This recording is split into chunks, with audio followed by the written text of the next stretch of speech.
video is a response to Acroduster's video Help, which was a reply to my video Holla, where Acroduster was asking some questions about why his piece had shattered, had broken into countless pieces.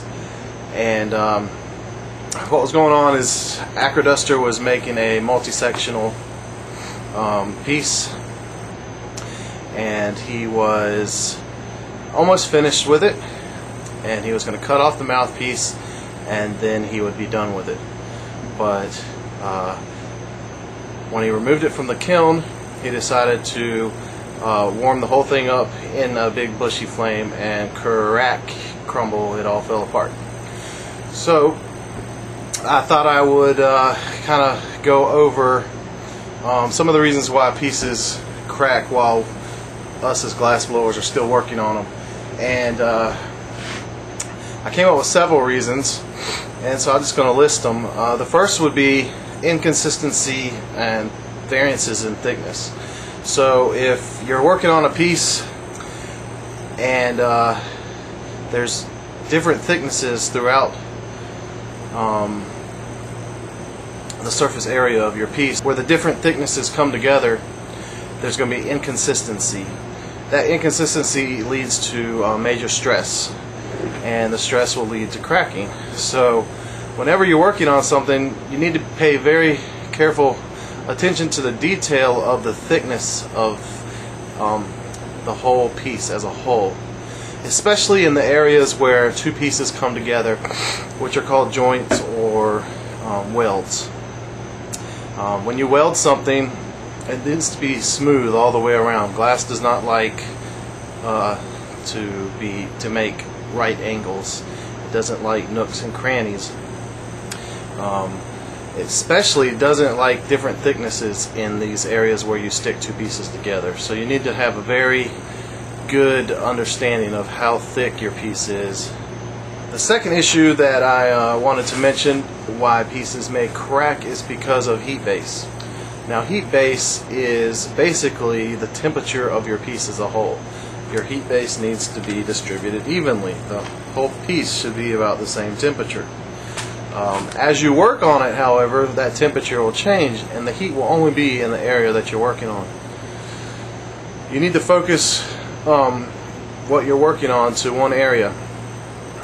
As you're working on that area, it'll be super hot, and the rest of it will start to cool down. So when you put stuff in the kiln and you got your handles hanging out of the kiln doors, and you're opening the kiln up and shutting it and opening it, and the garage doors open, the temperature inside the kiln is going to fluctuate also. This is going to cause the heat base of your piece to fluctuate as well. So when you pull something out of the kiln, you need to figure out where you're going to work on it. When it comes out of the kiln, you stick it right into the nice focused flame on the area you're going to work, whether that's the weld that you're working on, or maybe you're attaching a marble or a ribbon cane, or maybe you're cutting off the mouthpiece at the end. But once it comes out of the kiln, you need to go straight to the area that you're working on, and you need to have a nice focused flame that's going to do the work for you. Alright, so the third thing that leads to cracking a lot would be Chinese glass or China glass. China glass is well known for having cracking issues, and it's basically famous for falling apart and cracking. It could crack while you're working on it, when you're almost finished with it, when you are finished with it. I had a piece that crumbled 6 months after it was done. Been sitting on the table for 6 months or so, and crumble, it fell apart one day. Now, a lot of people do work with Chinese glass. I'm not saying that it can't be worked with and it's going to crack every time, but the people who work with that glass, with Chinese glass, have been working with it for a long time and have learned the things that work and the things not to do. Chinese glass comes in color and in clear, and some people have more problems than others. It's just one of those things, like anything else, that you have to learn. Which brings me to the final point that I wanted to talk about, and that is, your learning curve. Yes, a lot of it does have to do with your learning curve, what you know, what you've learned so far. And people who are very successful with glass have put in a lot of time, a lot of hours, a lot of work, and are able to learn and understand things about the glass over time that you are only going to be able to learn and understand from doing it.